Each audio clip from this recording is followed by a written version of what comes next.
Disney have recently announced that they are hiking the service price for Disney Plus, and since the CEO of Disney, Bob Iger, has a net worth of anywhere between $350 million and $650 million, depending on where you look, and his views on the strikes are less than sympathetic, I thought it would be a good idea to consider if it's still worth lining his pockets, especially as Disney are one of the main supporters of using AI within the company and using CGI versions of actors. We've already seen them bring actors back from the dead with CGI, and they are actively creating a task force for cutting costs using AI.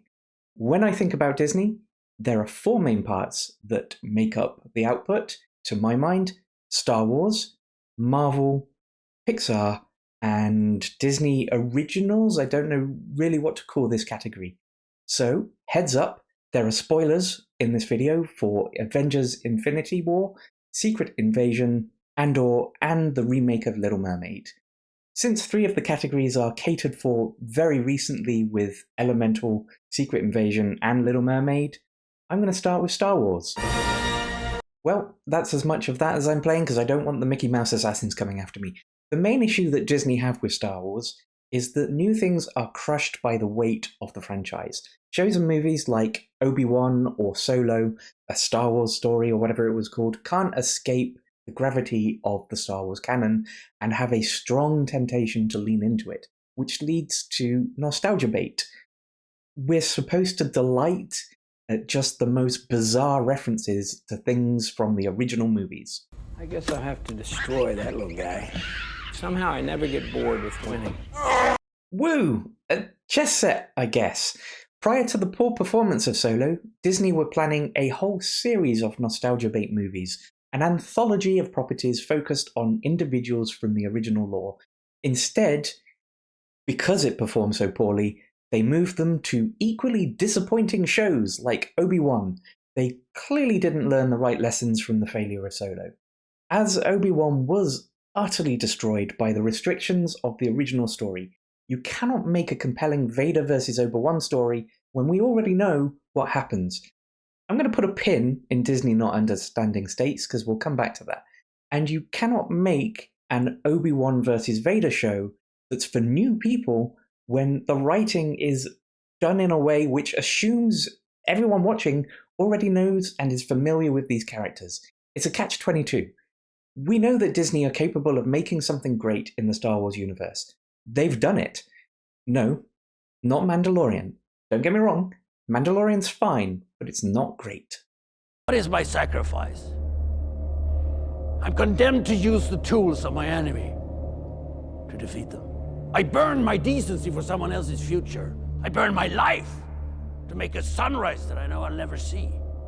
That was a snippet from one scene in Andor, which is an espionage thriller of sorts, and the full scene is one of the greatest monologues performed by a brilliant actor in a show that I think I have seen for a very long time.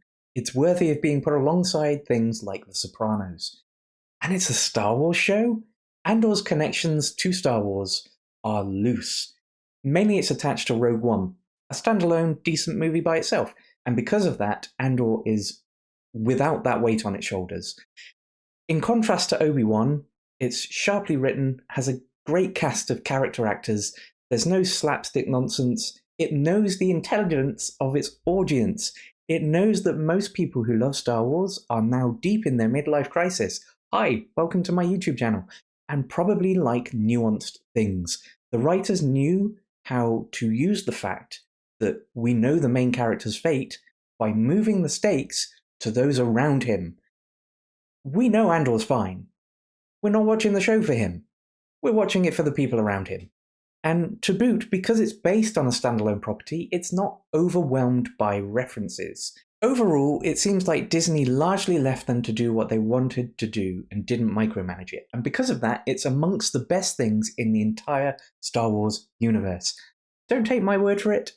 This scene, where a toddler we know ultimately to be absolutely fine, outruns two adults because a branch gets in their way, should tell you how bad Obi-Wan is.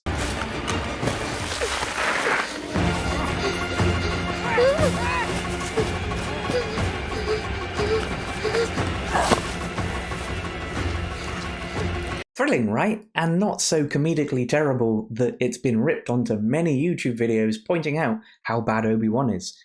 Now, Disney have an opportunity to recapture the magic of Andor. A trailer for a new show, Ahsoka, I believe originally from the Clone Wars, an animated series, and with small appearances in Mandalorian, has dropped. I will admit, a blind spot, I've never seen the Clone Wars, so I can't tell how reference-heavy the trailer is, but it seems disconnected from the core Star Wars movies. The trailer shows the main character has a party of other people around them. It looks mature, it's one word that starts with A. All good signs, and it's a good trailer. I am hopeful, optimistic, but it remains to be seen if they've learnt the right lessons from Andor and allowed talented writers to create a good story with good characters without heavy-handed studio meddling and weird references everywhere. War is inevitable. One must destroy in order to create. Speaking of micromanagement and poor writing, let's take a look at the current state of Marvel. Things have gone somewhat downhill since the culmination of Avengers Endgame. Granted, from Iron Man 2 Endgame was lightning in a bottle that will probably never be replicated again, with the right audience, the right circumstances, the right people working on it at the right time. But the drop-off has been steep. The Legend of Ten Rings and Guardians 3 are really the only decent movies from Marvel Studios since Endgame. 3 other movies fall right at the very bottom of the score rankings on Rotten Tomatoes. Which, Rotten Tomatoes isn't the greatest source, but it does say a lot. And of the movies since Endgame, I would wager that Guardians and Ten Rings were the least micromanaged. Guardians is James Gunn's baby, and Ten Rings I think overall has less connective tissue to their main plans. So in terms of movies, ignoring Venom, ignoring Vampire Leto, Sony's Spider-Man movies are stealing Marvel Studios' thunder with much better offerings. And an indie movie, Everything Everywhere All at Once, crushed the multiverse formula, whilst Disney's approach has been mostly uninspired.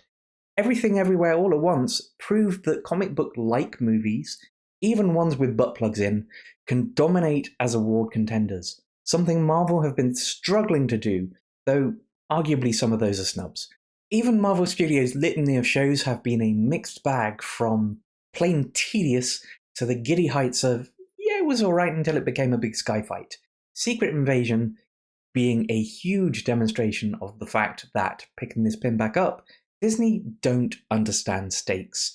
It's a problem for a lot of studios when dealing with prequels, not just Disney. I remember not caring at all about Legolas or Gandalf and their peril in the Hobbit movies.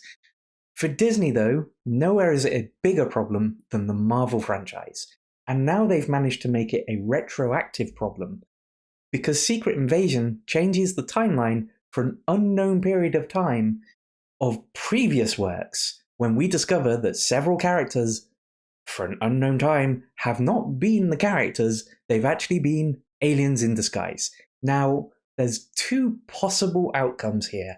1, they planned it like this. The characters were not the actual people and were wrote as such in the other shows and movies. 2, they didn't plan this, and Secret Invasion is disrespectful to those other things. Given that the director Ali Salem has made some interesting comments since the poor response to the show, saying he had no real interest in meeting audience expectations, and given that, we've seen the other characters in things, I would go with the second option. This whole show seems like it was made by people who have not paid attention to the MCU up to this point. Take this one line. We've been at war with each other since we could walk upright. There is not enough room or tolerance on this planet for another species. Meanwhile, New Asgard is happily being run by Tessa Thompson's Brunhild and makes a great holiday destination. That line was a social commentary on this Earth, the real Earth, not the MCU Earth. If it had more planning and oversight, they might have been able to produce something that at least fit the universe, even though I suspect it would still be insulting to people's intelligence. Now, I'm aware that I am complaining about not enough micromanagement in this, but I picked up the stakes pin, and having a better plan for a more nuanced show, with greyer lines between who is obviously good and who is obviously bad, could have introduced great stakes.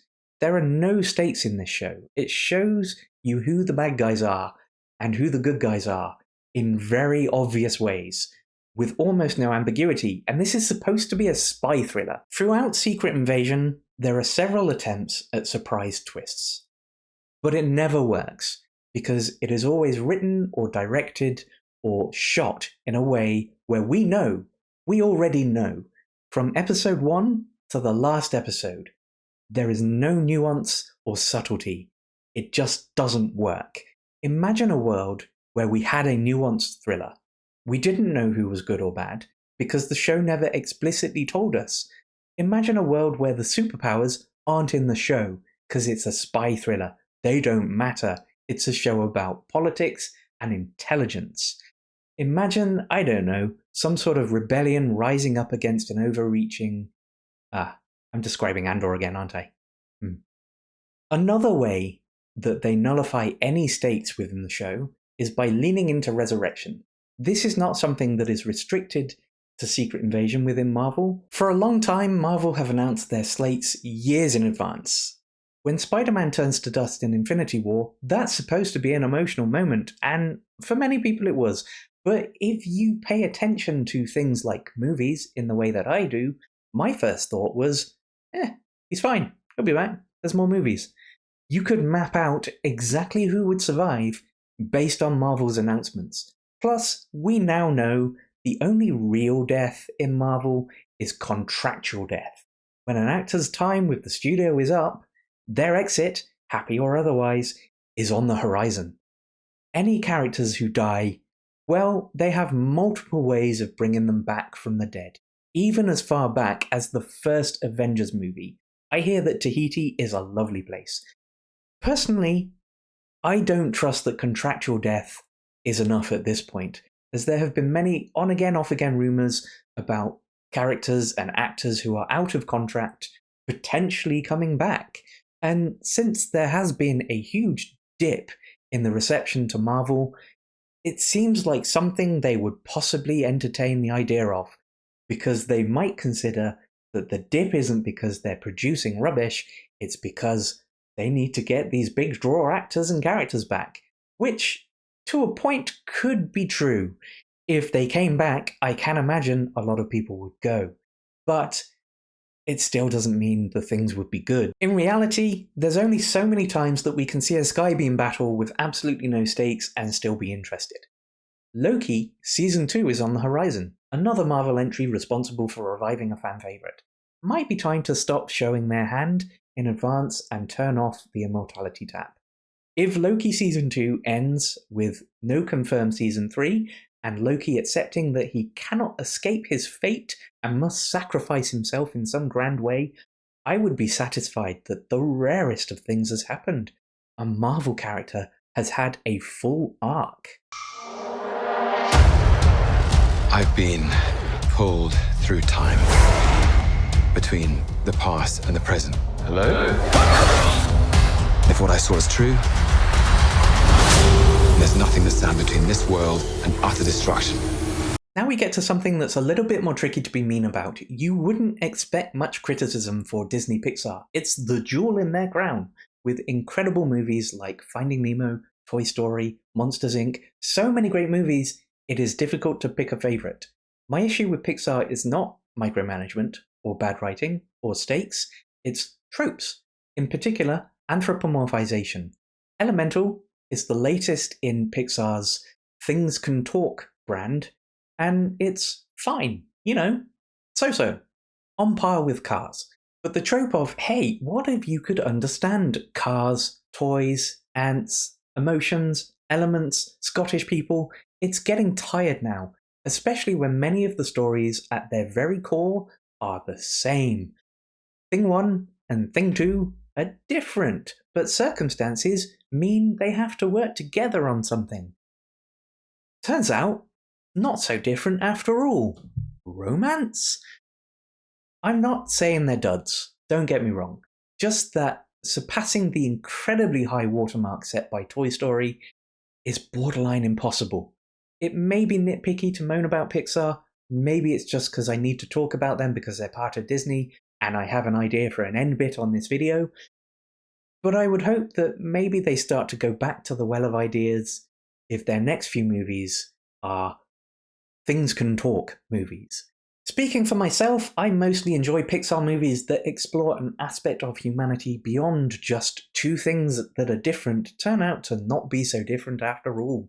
Soul is a contemplation of your life and accepting yourself and showing that having a drive is good, but having an obsession is bad.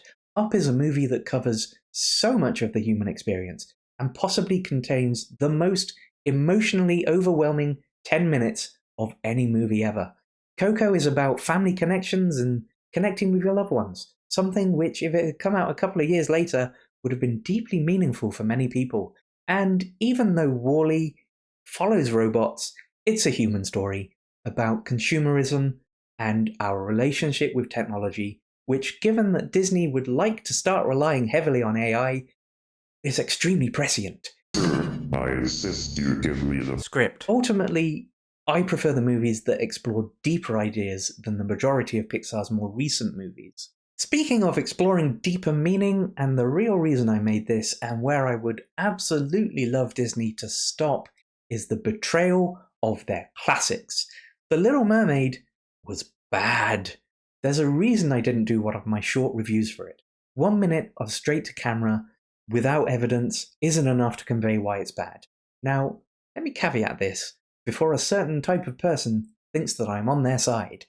The casting was fine, I guess. I mean, perhaps the lead role wasn't great for someone who is relatively unknown, and if I'm being honest, didn't seem like an amazing musical theatre-based actor-singer. But at no point am I bothered by changing ethnicity of characters in a made-up world. The problem with The Little Mermaid is a problem that is shared by all of these live-action remakes. The people working on them just do not understand, or care, what made the originals work. They do not care about the songs, the emotion, or the meaning, and I'm fairly sure they don't have a background in musicals, as the changes they are making are astoundingly bad. None of these live-action remakes should have happened. Let me demonstrate with a scene from the classic Little Mermaid and a scene from the new one. Play the flute, the cop, play the hop, the place, play the bass, and they sound and sharp. The newt play the flute, the cop play the harp, the place play the bass, and they sound and sharp. Spot the numerous differences? One visually conveys what's happening, the other one doesn't. One has characters who appear to have emotion because they aren't hyper-realistic. The other is horrifying. One is fun and makes you smile. The other looks dull. I don't understand how the people who made this would do this and not realize it doesn't work. At least, I couldn't until they made it clear they just don't get it with Ursula's song, where they completely changed the context of Ursula and Ariel's relationship by saying the quiet bit out loud to Ariel's face. I use it on behalf of the miserable, lonely, and depressed, pathetic. The lyric beneath the egregious reverb is describing how Ursula uses her magic to help poor unfortunate souls, who she actually finds disgusting and pathetic. The original song, aside from actually letting you hear the lyrics, shows that Ariel is being scammed. It's a song in two parts with a subtext that portrays both Ursula's attempt to scam and her asides to her sidekicks in hushed tones that show her real thoughts. I use it on behalf of the miserable, lonely, and depressed, pathetic. By changing it to a song where she flat out says pathetic to Ariel's face, now what are we supposed to think? That Ariel is just incredibly woefully stupid? You would think it couldn't get worse than that. Except, it did. It did get worse. They added new songs. Eric gets a song, which, it's fine, inoffensive. But then they do this really weird song where Ariel as a mute is singing in her head, as if none of the people working on this film are familiar with any concepts from theatre or musicals where actors portray inner monologues and perform songs, but they're clearly not heard by the people around them. Ariel just pulls faces at things whilst the song plays like some sort of terrible pop video. And by this point, the movie has completely lost me, which is why I only have indifference for the modern, weird Aquafina rap thing, which is a very lifeless scene. The rest of the movie basically plays out with the same issues. From the women who wash all the clothes, to the hunter who arrows the bows, the chatter all over the palaces that your Prince Eric is gonna propose. The use of CGI for hyper-realistic animals makes it lifeless, horrifying at points, and extremely difficult to connect with on an emotional level when compared to the original. Characters and their interactions are changed in ways that change the story for the worse. The songs are tampered with in a way that I just don't understand why. The worst thing is, up to now, they've had several opportunities to learn and be better, but they haven't. The Lion King has all of these issues. You might think that maybe the remakes that focus on humans more would be free of these issues, but they're not. Take Mulan. It has a worse issue where they have completely changed the story. Instead of having a hero's journey, she starts as a superhero. And all she has to do is tell people she's a superhero, I guess? No one asked for these. No one wanted these. The originals are classics. They stand the test of time. The remakes seem to be made by people doing a cynical cash grab with little to no care about maintaining literally any of the core that makes the originals spark people's imagination and love of movies, like they did for me. If you show your children the remakes without showing them the originals, I really feel like you're doing them a disservice. For Star Wars, Marvel, and Pixar, there are positives to look forward to, things that could be good on the horizon. I have no positive thing to look forward to with these remakes. They just need to stop.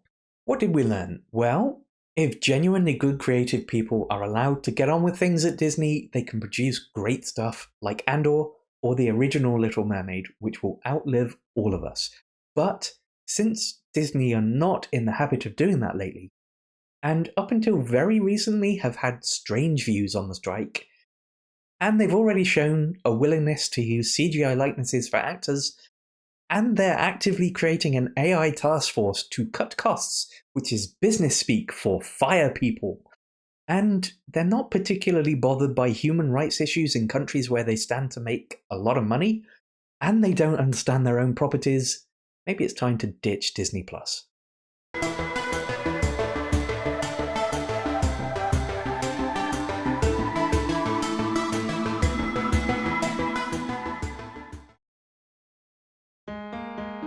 Dad, I want to be an explorer. Edge, is this about you finding your mom? You know exploring is dangerous. But you used to explore with Mom. Why have you gotten that wanderlust, Edge? Out there's different. We got everything we need here. You know everyone hated your dad when he was an explorer. I guess. I just feel like she's out there waiting for me somewhere. My son. Mom! I heard my mom, Firefox. I know she's out there, and I think she needs my help, so I'm going. Well, in that case, I'm coming with you. Well. You're heading to the desktop. A lot of crazy icons that way. You're gonna need a detective. I'm looking for my son. You've gotta help me. Well, all I can spare is this here police constable. Herp-a-derp, I'm a wacky comic relief sidekick.